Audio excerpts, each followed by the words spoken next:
آپ سیرت کی کوئی بھی کتاب پڑھیں تو ایک چیز آپ دیکھیں گے کہ نبی کریم صلی اللہ علیہ وسلم کی سیرت کا آغاز عام طور پر حضرت ابراہیم علیہ السلام کے ذکر سے ہوتا ہے. سیرت کی کوئی بھی کتاب اٹھا لو، دیکھیں گے آپ کتاب کہاں سے شروع ہو رہی ہے؟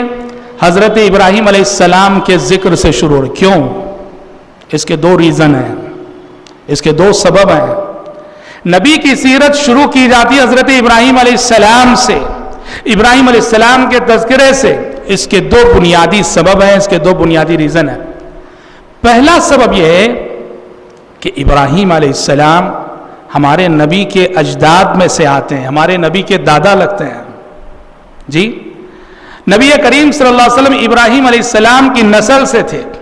ابراہیم علیہ السلام کے فرزند اسماعیل علیہ السلام، اور اسماعیل علیہ السلام سے جو نسل چلی انہی میں ہمارے نبی حضرت محمد صلی اللہ علیہ وسلم. اسی لیے آپ سورہ حج پڑھیں گے تو دیکھیں گے قرآن مجید نے ابراہیم علیہ السلام کو اس امت کا باپ قرار دیا.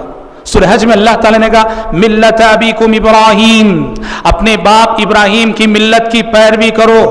اس امت سے خطاب ہے. کہا کہ تمہارے باپ ابراہیم کی ملت کی پیروی کرو. ابراہیم علیہ السلام باپ کیسے ہو گئے؟ ابراہیم علیہ السلام باپ اس حیثیت سے ہوئے کہ عرب کے لوگ اسماعیل علیہ السلام کی نسل سے تھے، اور اسماعیل علیہ السلام ابراہیم علیہ السلام کے بیٹے ہیں. اس حیثیت سے سارا عرب یہ ابراہیم علیہ السلام کی اولاد ہے. اور جب ہمارے نبی ابراہیم علیہ السلام کی اولاد سے ہوئے تو ہم بھی ابراہیم علیہ السلام کی اولاد سے. کیوں؟ اس لیے کہ ہم ہمارے نبی کی اولاد ہیں. قیامت تک آنے والے مسلمان یہ حضرت محمد صلی اللہ علیہ وسلم کی روحانی اولاد ہیں.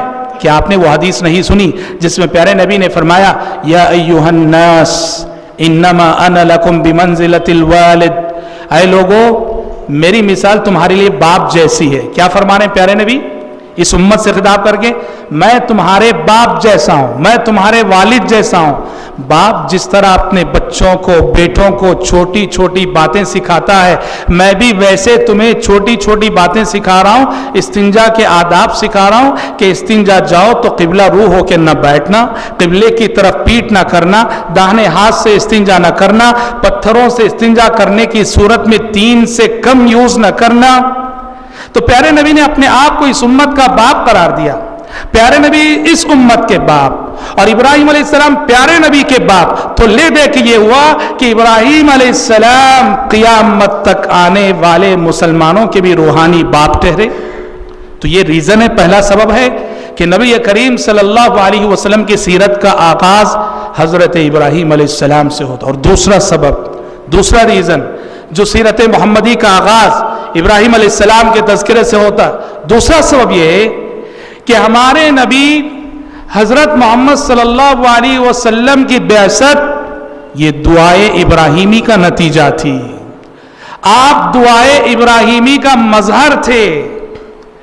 جس نبی اور رسول کے حق میں 2500 سال پہلے 2500 سال پہلے ابراہیم خلیل اللہ علیہ السلام نے اپنے بیٹے اسماعیل کے ساتھ خانہ کعبہ میں دعا کی تھی، جس پیغمبر کے لیے، جس نبی کے لیے، جس رسول کے لیے، وہ نبی اور رسول حضرت محمد صلی اللہ علیہ وسلم ہیں. کیسے؟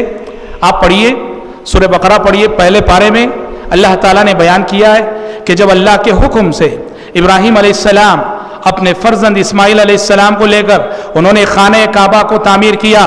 خانہ کعبہ کو تعمیر کرنے کے بعد ایک دعا کی. کیا دعا کی؟ ربنا وابعث فیہم رسولا منہم یتلو علیہم آیاتک ویعلمہم الکتاب والحکمت ویزکیہم انک انت العزیز الحکیم. پروردگارا، یہاں جو قوم بسے گی، یہاں جو قوم آباد ہوگی، اس قوم کے اندر ایک ایسا رسول بھیج، اس قوم کے اندر ایک ایسا رسول بھیج جو رسول کے انہیں تیری آیتیں پڑھ کر سناتا ہو، کتاب و حکمت کی باتیں سکھاتا ہو، انہیں پاک کرتا ہو، اخلاق کی تعلیم دیتا ہو، ان کی تربیت کرتا ہو. تو ابراہیم علیہ السلام نے جس رسول کے حق میں دعا کی وہ رسول کون ہے؟ ہمارے نبی محمد صلی اللہ علیہ وسلم ہیں. 2500 برس پہلے دعا ہوئی، اور 2500 برس پہلے ہوئی دعا کا اثر اور نتیجہ اور رزلٹ 2500 برس بعد ظاہر ہوا. اس لیے یاد رکھو آج آپ اپنی ضروریت کے لیے دعا کرو، آج آپ اپنی ضروریت کے لیے دعا کرو. آپ کی دعائیں واللہ 1000 سال بعد آپ کے آنے والے جنریشن کو سایہ دیں گی.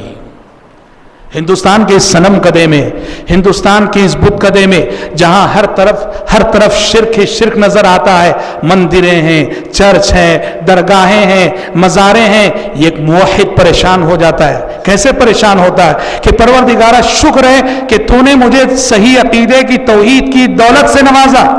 میری آنے والی نسلوں کا کیا ہوگا؟ میری آنے والی نسلوں کا کیا ہوگا؟ کہیں میری آنے والی نسلیں شرک کے فتنے میں نہ مبتلا ہو جائیں. پھر کیسے بچائیں آنے والی نسلوں کو؟ آپ تو نہیں رہیں گے دنیا میں اپنی آنے والی نسلوں کو بچانے کے لیے.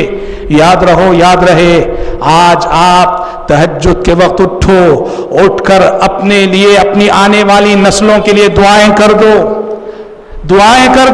پروردگارہ صرف مجھے نہیں، میرے بیٹوں کو نہیں، میرے پوتوں کو نہیں، میری نسلوں میں توحید کی دولت کو باقی رکھ، میری نسلوں میں اسلام کی سچائی کو باقی رکھ، میری نسلوں کو شرک سے بچا لے.